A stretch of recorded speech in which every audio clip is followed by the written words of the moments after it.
戦わなければ勝てない。戦え。戦え。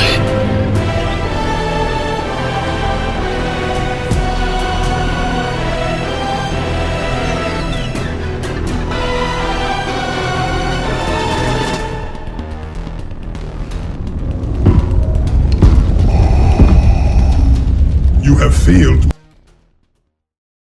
Hello everybody and welcome back to another episode of You Have Failed with me, SaiyanVaders.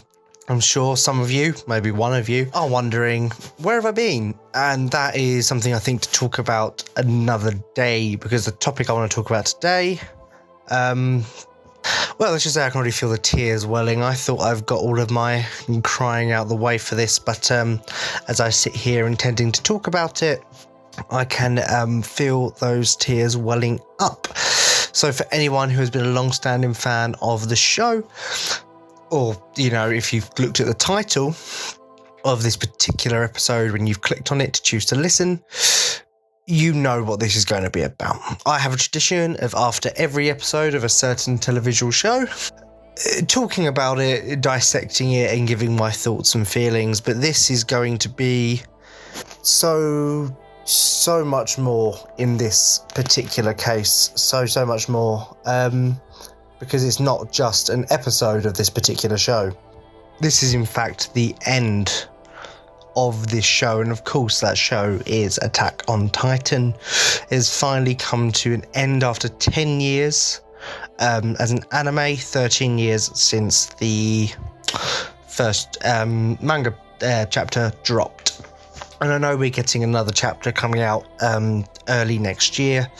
We don't know what that is going to be, but the main story as it is ended. This has been confirmed as the final episode, as proven by that haunting screen at the end, which I'll get to.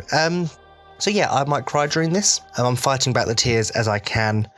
I thought I got all my crying out earlier when I watched it and then threw that out the rest of the day. But here I am thinking about it and on the verge of tears, so we will see. But yes, Attack on Titan has ended, and before I even dissect the episode, I have felt so empty all of today. And that is not because the ending was bad, or the show is bad by any means, of course, but because something's missing from my life, and that happens now to be, I think genuinely that is Attack on Titan. Anyone who's listened to any of my previous episodes regarding this particular show knows that it's had such a profound and important impact on my life, and such an important role in my life, that seeing it end is actually something incredibly tragic for me. And the best way I've had it described to me was by my friend Saffron when we were talking about it. It's that feeling on like the 26th, 27th of December when Christmas is over, and what do you do now? It's just over, and you feel that emptiness, because I can't explain how it is that I feel or have felt all day. It's just this empty meaninglessness. There's nothing to look forward to. Yeah, and that's obviously not true. I have a good life, and it's not like that, but Attack on Titan was such a big part of it. And as much as, yes, okay, I might have done the occasional jokey complaining about the length in between episodes and seasons, but that wait time meant there was something still to look forward to, whereas now it's over. There's no more Attack on Titan to look forward to at any point, and that really hit me today, and I've had this sort of deep, sinking, empty feeling in my chest all day, and it's been quite impactful.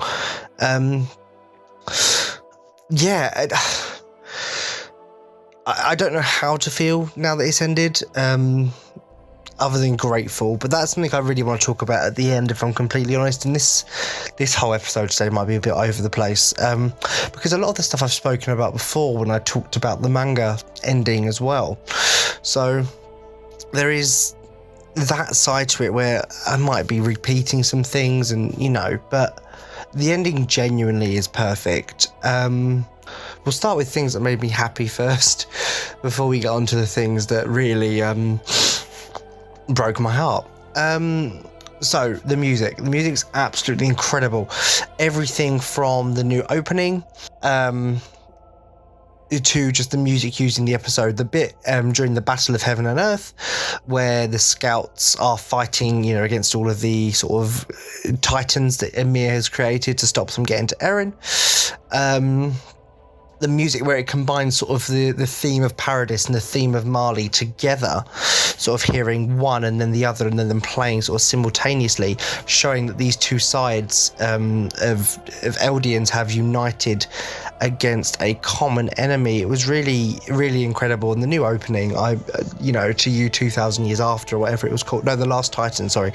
That's a different song. The Last Titan, absolutely incredible. The fact that it sort of follows the same beats as Gurren no Yumiya, the first opening, even having as much as Eren firing a flaming bow and arrow, which obviously is what Gurren no Yumiya stands for, is the Crimson Bow and Arrow. And apparently someone said this, obviously I can't speak Japanese, German, sorry. But apparently one of the German lines in the original is, something picks up the sword and then, and the German in this is saying about the sword that the world broke. And obviously that's referring a bit to Eren there. And just the visuals in that song are incredible, in the opening were incredible as well. Not to mention the end credits, where the final bit of music that actually plays is the first few notes from Gurren no Yumiya, just as an ending. And then it fades out like that. It was really beautiful. And then you get the, obviously, screen that I'm not going to talk about right now because it's making me tear up. Save that all for the end. I haven't even talked about Eren yet, Jesus. So the music was absolutely incredible. I think we got the return of a lot of good things. We even got, what's the name of the song? Barricades made a return as well. Not in its original form, arranged slightly differently. I think different music and not the singing, but we got Barricades again, which was really good. Obviously, we had Ashes on the Fire and then Attack on Titan, which are the two songs I referred to earlier. The visuals are absolutely incredible. They did a great job animating this episode. Everything from the scene with the baby until all of the more intricate and more personable moments. They were all incredibly perfect. Oh, I suppose I might as well rip off the bandage. Eren Yeager.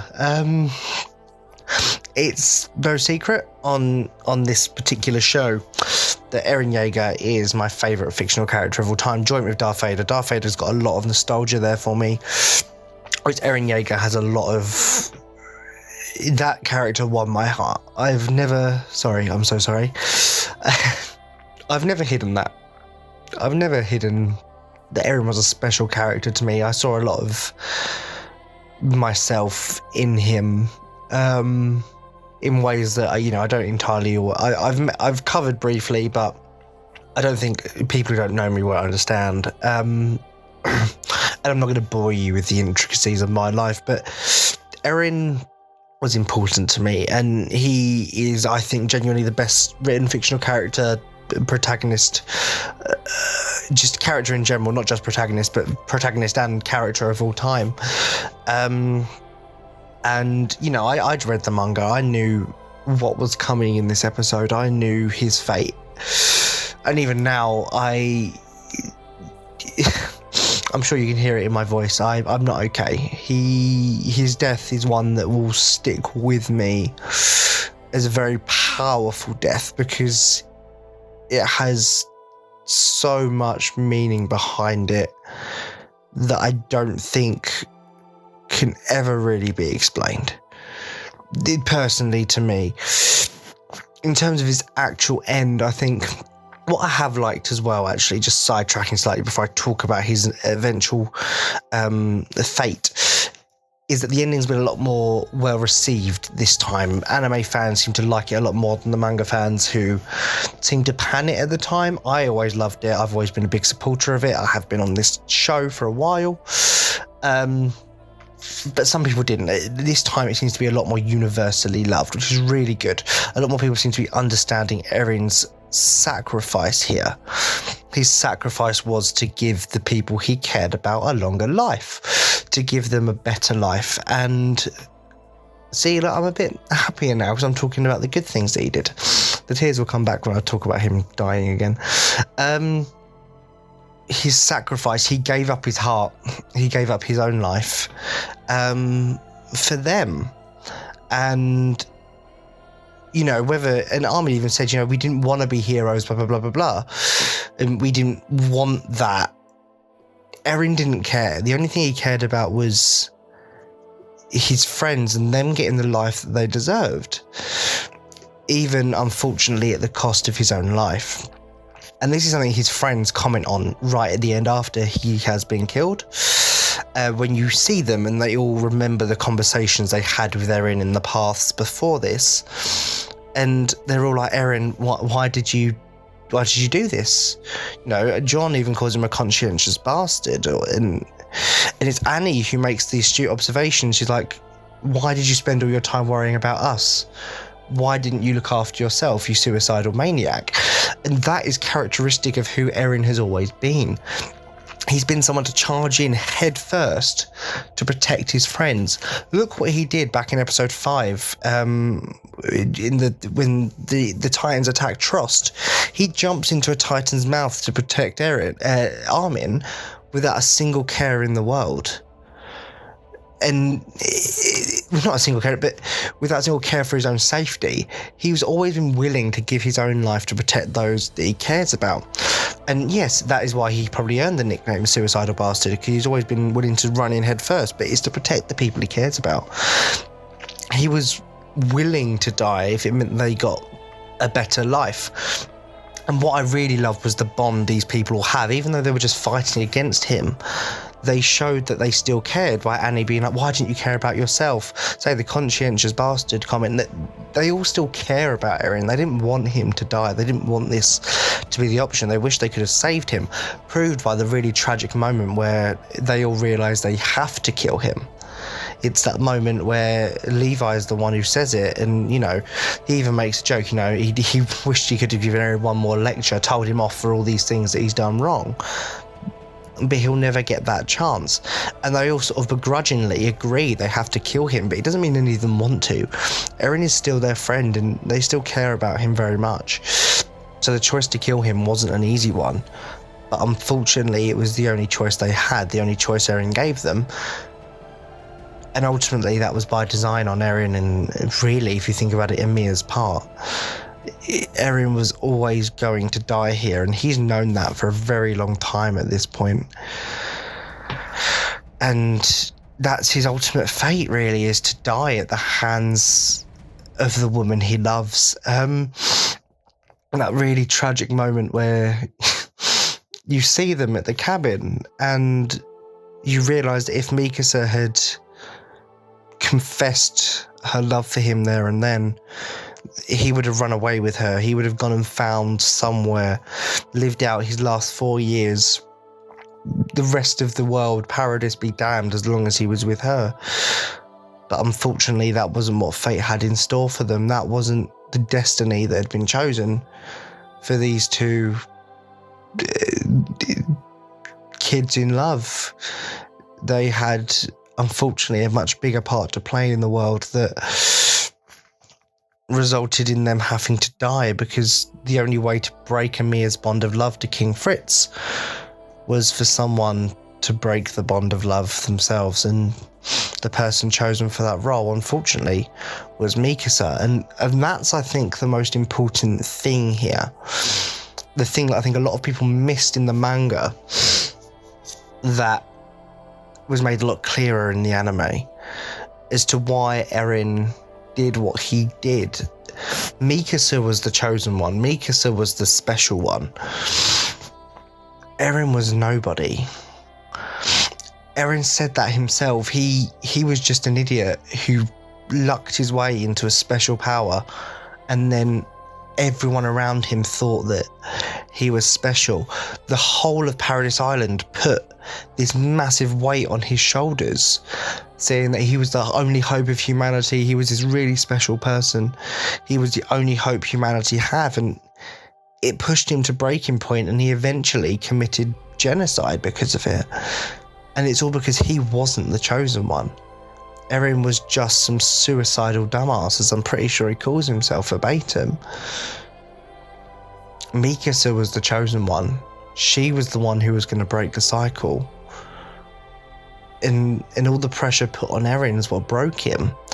The manga doesn't make that too clear, it's just more implied, but this one, through the conversation you see with Armin, Eren's very self-aware that he wasn't the special one, he wasn't this chosen one, it was Mikasa all along. He was just the conduit through which she would free Ymir and rid the world of Titans. And that ultimately was Eren's other aim, to rid the world of Titans.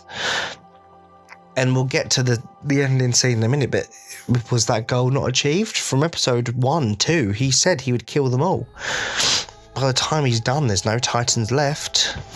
Eren did what he had to do. Unfortunately, that just came at the cost of his own life. That beautiful moment where the only time he opens his eyes, or the final time, is to see Mikasa as he wakes up from that dream, her holding his head, the dream that he had back in episode 1, linking it all together under that tree, where they finally have their last kiss, first kiss, but unfortunately, Eren's already gone at that point. But she breaks the bonds that tie Ymir to this world, the bonds of love, freeing the world from Titans and freeing Ymir from her prison. And it is a tragic, bittersweet end, but it was the only way the story could go. With all the pressure put on Eren, he did snap, and he saw the future. He says himself he couldn't have changed it, but also admits that he wouldn't have wanted to. He wanted to wipe out the Earth. He was angry. He would have done it, regardless of whether the future told him to or not. And that's the cruel truth of it, but also the brilliance of the writing. It doesn't make Eren in the right. It doesn't go all the way to making him sympathetic and he didn't want to do it. Like most people would have a cop-out writing of, no, the future made him do it. No, even though he couldn't change the future and he tried, ultimately it didn't matter because he wanted to do it anyway. And that leads to one of, I think, the best additions that the anime made in the conversation between him and Armin, where Armin basically admits that he gets it. He'd thought of doing the same thing, and in fact, he admits that he is the reason Eren ended up doing it, because he's the one who promised Eren an empty outside world, free of Titans, where they could enjoy themselves. So when Eren eventually found the ocean and saw it wasn't this empty paradise, Eren would snap. And that beautiful moment where Armin says they'll be together forever because he pushed Eren to do it. He caused it. Not only that, but he'd killed loads of people as well. He very much admitted that he's going to go to hell as well if it's real. And the two of them embrace one last time, promising to be together forever, essentially as best friends in the afterlife, whether that's hell or not, spending the rest of their life together, which to me was incredibly beautiful. That really, I think, added a lot to that particular scene between the two friends in their final meeting, saying, this is a see you later, I'll come find you, Eren, and we'll spend eternity together. Unfortunately, we can't know if he'll get that with Mikasa as well, but I really thought that was a beautiful moment for him. And I like the way they fleshed out the fate of the scouts afterwards. They are working for the Allied forces to try and find peace with Paradis, but they all do go on to live long lives. Levi handing out sweets to children, Gabby and Falco planting trees. It really is a beautiful way to end it. And that brings on to the other complaint a lot of people have is, well, the world goes back to war. It's like, well, Eren never sought to end war. Eren didn't care for that. He just wanted his friends to live long lives, and the war didn't start till long after they died. They'd lived their lives. They'd had good lives. And then the war started again. And that brings you to the end sort of credit bit where someone else finds the tree. Now, a lot of people can say, is this... It's open-ended. It could mean a lot of things. To me, it represents life finding a way, because as you see with the conversation with Zeke and Armin, sorry, I'm just getting over the tears because I'm done sort of talking about Eren for a bit. When you see the conversation between Zeke and Armin, that the parasite thing is very much, sorry, excuse me, a representation stuck in my throat of life. The idea of life persevering, life multiplying, that life trying to survive through fear of death. And that's what that tree represents. He says that Ymir created the Titan body because she was that afraid of dying that it created a place where life and death doesn't exist inside the paths, but also created an indestructible body. This boy who walked in there with his dog, he might not be afraid of dying at the moment he enters. He might not want an invincible body, so it might not create a Titan. It might not create anything. It doesn't inherently mean that the Titans are coming back and that the cycle continues. It just means that life perseveres no matter what. And I think that's part of Isayama's ultimate message. If you go back to the first couple of seasons, before it becomes the sort of political drama that it ends up becoming, it is a story about a small group of humans fighting to survive life, finding a way to thrive against all odds. That's the truth of the story. There are so many other political nuances and, more intricate details woven in, sure, about violence and war and the cyclical nature of being a human. But ultimately, it's about life persevering, and that's what that tree represents at the end there. It's the nature of life to survive. And it doesn't inherently mean that a Titan will be created, because the first Titan was created because of Mir's specific needs when she fell into that tree to survive and have that invincible body. But we don't know what's going to happen after this. And that's the world Eren created. He didn't create a perfect world. He was never trying to. He was just trying to save his friends, and at the risk of his own life, not even thinking about his life once, as Annie pointed out. And the other real tragedy of it is, if you go back to that episode 5 again, where Eren saves Armin, he literally comments when he's inside the mouth of the Titan that this is no place to die. Well, the irony that being inside the mouth of a Titan is no place to die really came full circle when you consider that Eren died within the mouth of a Titan, his own Titan or not. That is where he met his end.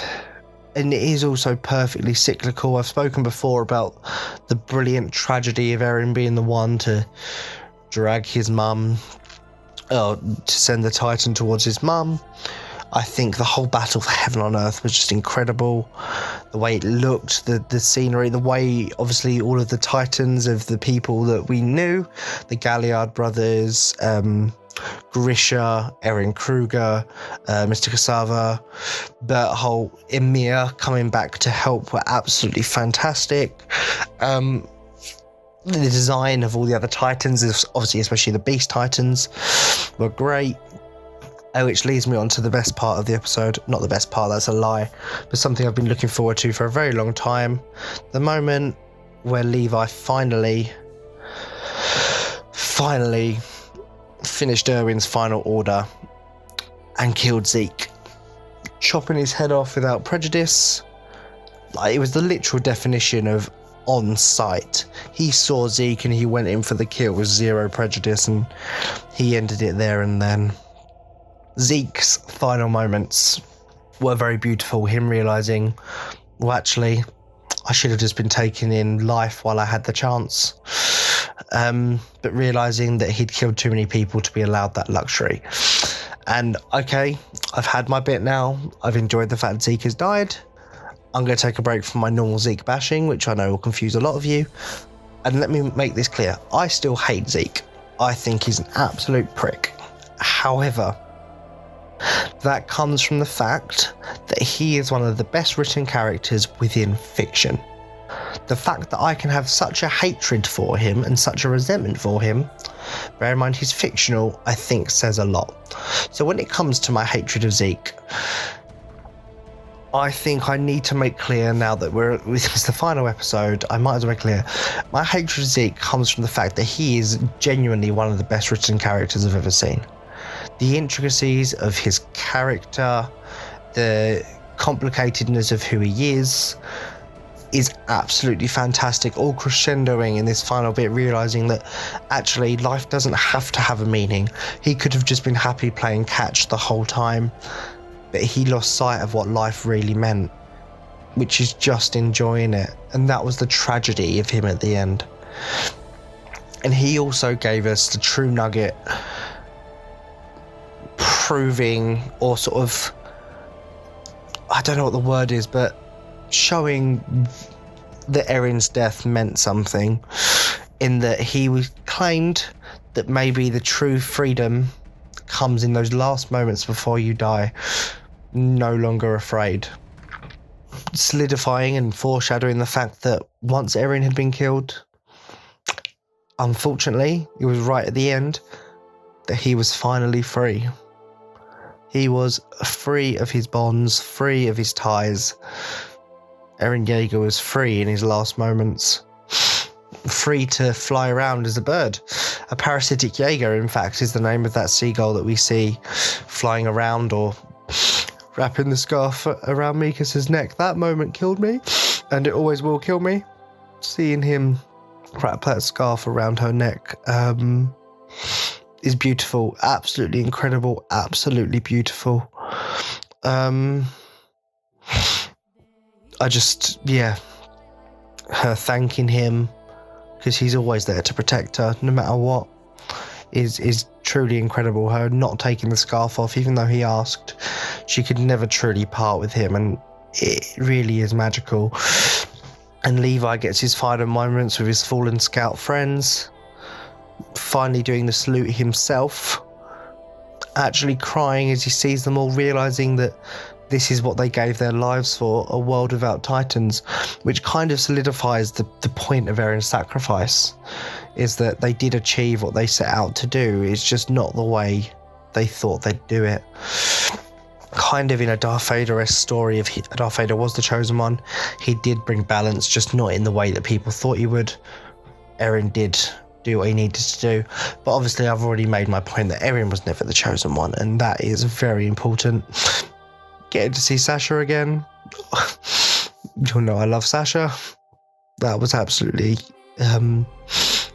incredible.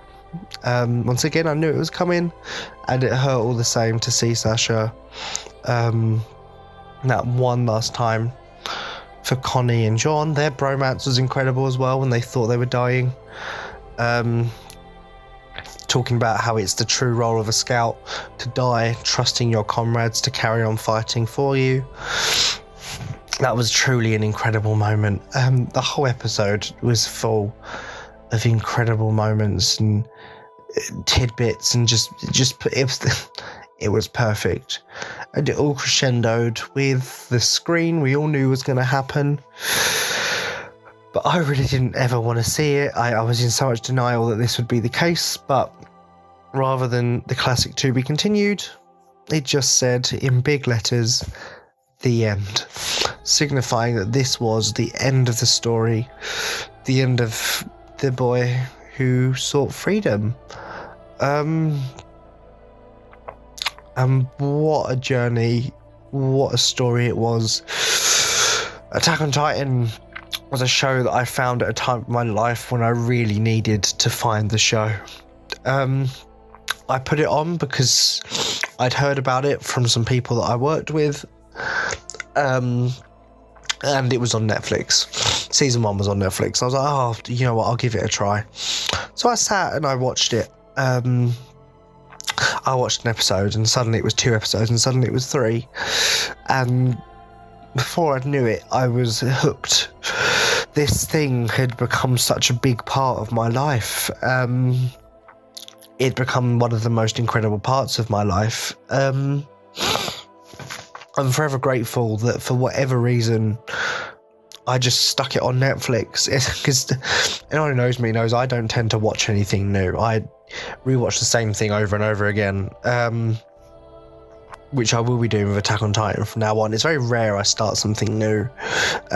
So the urge to put on Attack on Titan, I don't know what came over me, but it was exactly what I needed at that time in my life. was this show.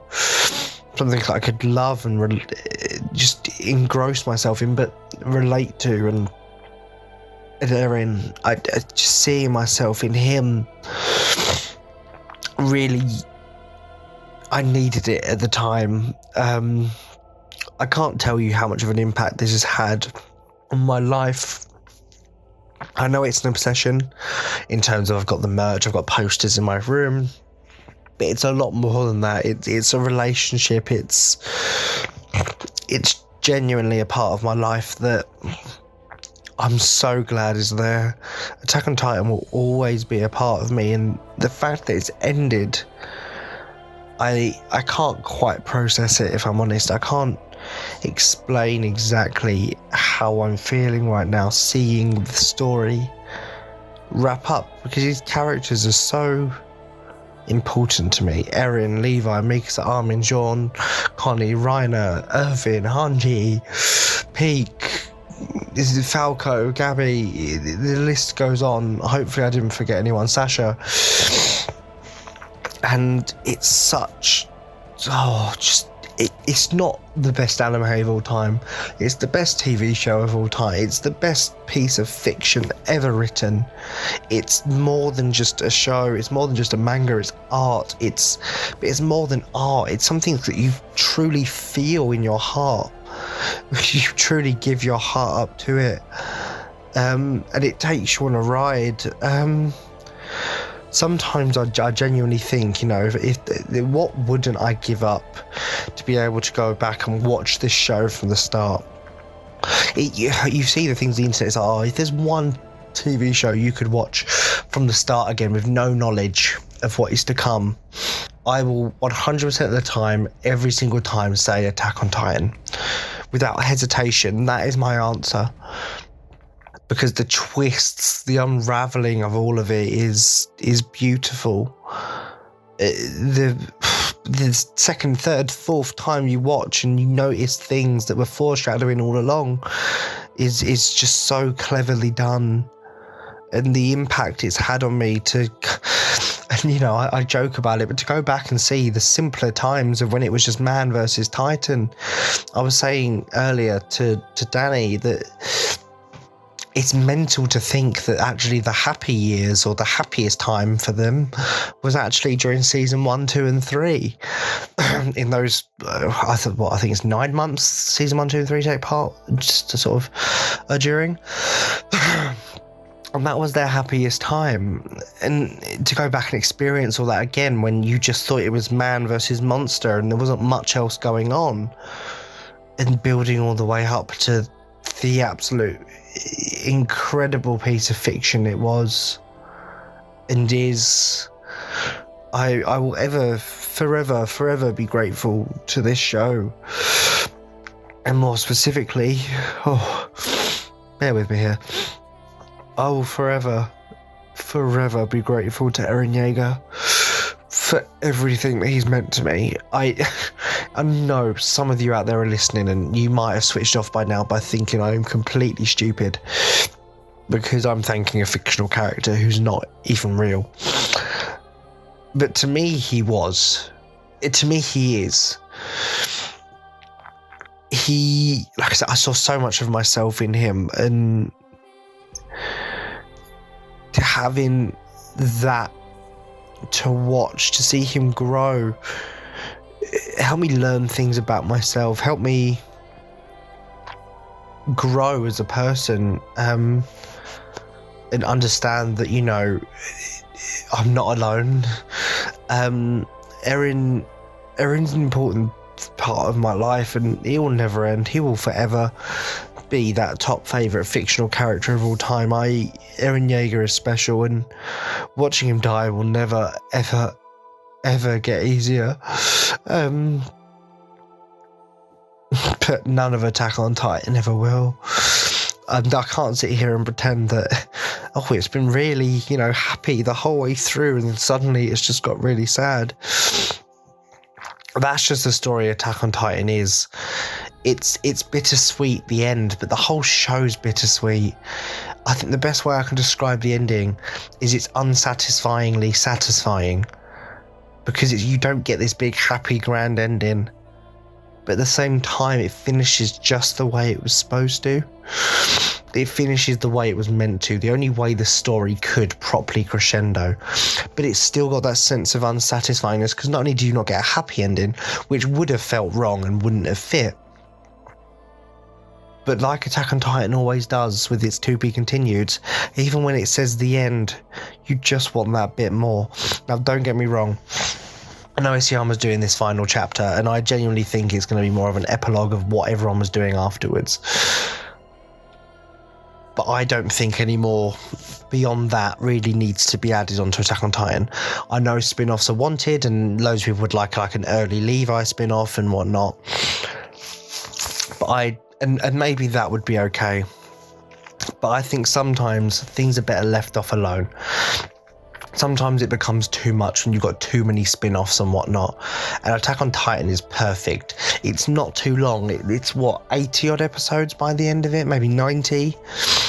You know, One Piece is well over 1,000 and it's still not done. Whereas Attack on Titan wrapped up in less than 100. And that's not to say One Piece is bad. I've never watched it. I know obviously the Attack on Titan fan base and One Piece one are in a bit of a mutual hate boner for each other, but I'm not here to judge it. I've never seen it, but it's short and it's wrapped up. It doesn't need to be any longer. You don't need to keep adding to it and ruin it. Sometimes going back and retroactively adding things ruins things in the long run, which is why I'm really hoping this final chapter is just going to be a bit of an epilogue based on what we've seen from the cover.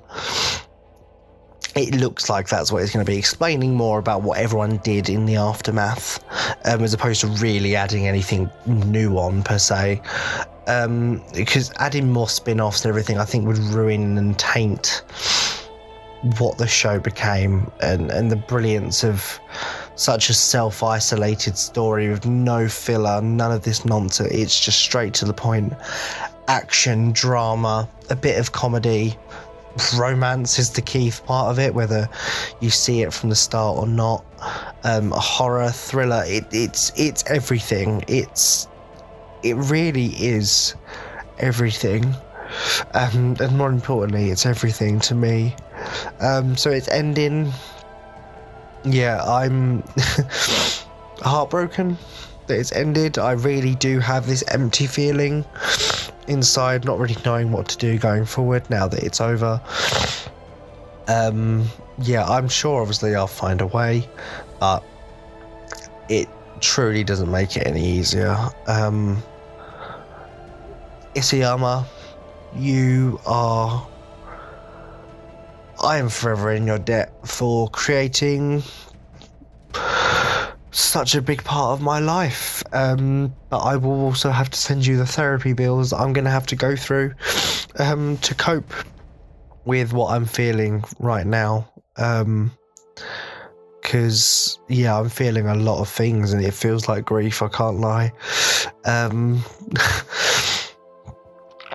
Obviously, hopefully that doesn't offend anyone, but it does feel like some form of grief here at the end of the show and the end of these characters that felt so real to me, in a way that I can't make anyone understand. So thank you, Isayama. Thank you, Attack on Titan. And thank you, Eren Yeager. The boy who sought freedom set me free. Just a masterpiece. I could sit here for hours and hours and hours talking, crying about how much I love this show and how heartbroken I am that it ended. But I don't think that makes for very good content. I'm not even sure this has been a great episode, to be fair, because I'm all over the place. And I don't want to bore you anymore, so I thank them and thank you for listening. I do have plans for some other not Attack on Titan episodes. Well, what is You Have Failed without Attack on Titan, hey? I've done one of these for every episode, I think, from the start of season 4 upwards. So this is the end of an era for You Have Failed as well. I do have other You Have Failed episodes planned. I've got a few things I would like to talk about, but I couldn't not talk about this, not only for the sake of the tradition of, doing a You Have Failed episode for an Attack on Titan episode, but also because it's the end of an era for anime fans everywhere. Attack on Titan has been a big mainstay of anime for a long time, and it's finally come to an end. I'm glad a lot of people really enjoyed the ending and really enjoyed this story. And just personally for me, and obviously my friends, whether that be Cornelius, Saffron, and so many others, this is the end of a really important part, I think, in our lives as well. Saffron Cornelius got into Attack on Titan because of me. In fact, most of my friends did. So I'm sure they blame me for the trauma they're going through right now and all the tears that they've shed. But I know, just like me, they have enjoyed every step of this journey. It's been one incredible ride that we've all been on. One hell of a story, and I will say with confidence, nothing, at least within our lifetime, if not ever, will ever be as good a story as Attack on Titan without being a blatant rip-off of it. It is the most intricately written, brilliant story ever made, and I don't think it's ever going to be beaten. It's weird thinking this is the last time I'm going to sit here dissecting Eren's character, which I hope I've done enough of in this episode. I'm sure Cornelius will tell me if actually, when he listens to this to edit and put up, if he thinks that actually I didn't do enough of that and I spent more time crying than I did actually analysing it. There's always a chance I can come back and do another breakdown for his character, but I honestly think I've talked about what he did in this episode. I've broke down his psychology. I think of, he didn't want to do it, but he did, and he did it. He knew he didn't want to die. He wanted to be with Mikasa, and I love the fact that actually in this, sorry, I've gone back into it. Ignore everything I've said, but he didn't want to die, but he wanted to live with Mikasa, and I do love the fact that they called him out as pathetic in this for it, and even Eren admitted he was pathetic for what he said, but at the end of the day, he is an over-emotional 19-year-old boy, and that's the woman that he loves. But he admits himself it's not fair for him to live, because I'm sure all those people wanted to live as well, and I don't think he's just talking about the people in the rumbling. I think he's talking about all the people he's killed on Marley and everything he's done. They all wanted to live as well, and they didn't get to. And I think he's even referring to the likes of Hanji and Sasha. They wanted to live and they couldn't because of Eren's actions. And I think the true brilliance, and this is where you can see my brain starting to think a bit clearer now, so this is something I meant to say earlier, is sort of his story's note at the end, and Armin sort of alludes to this as well. It's not just Eren's fault. Everyone's actions and everyone's decisions led to that moment. Irvin and the scouts and all of Paradis placing the weight of the world on Eren's shoulders, saying, you're special, you're the chosen one, you have to do this. If they didn't do that, he wouldn't have been pushed to such extremes, thinking he had to do something by himself. Armin could have maybe made different decisions. Mikasa could have. Everyone's decisions led to that moment where Eren would eventually end up under the tree again. And I think that's such an important message as well in life, is that everyone's decisions have an impact and everyone's decisions matter. Eren didn't do it all on his own. He didn't act on his own. Everyone got him to that situation. He was just the one to pull the trigger first. Yes, he admits he would have done it, but there is also the regret he feels, and he didn't have a choice either way. because the past, future and present were all mixed up in his head.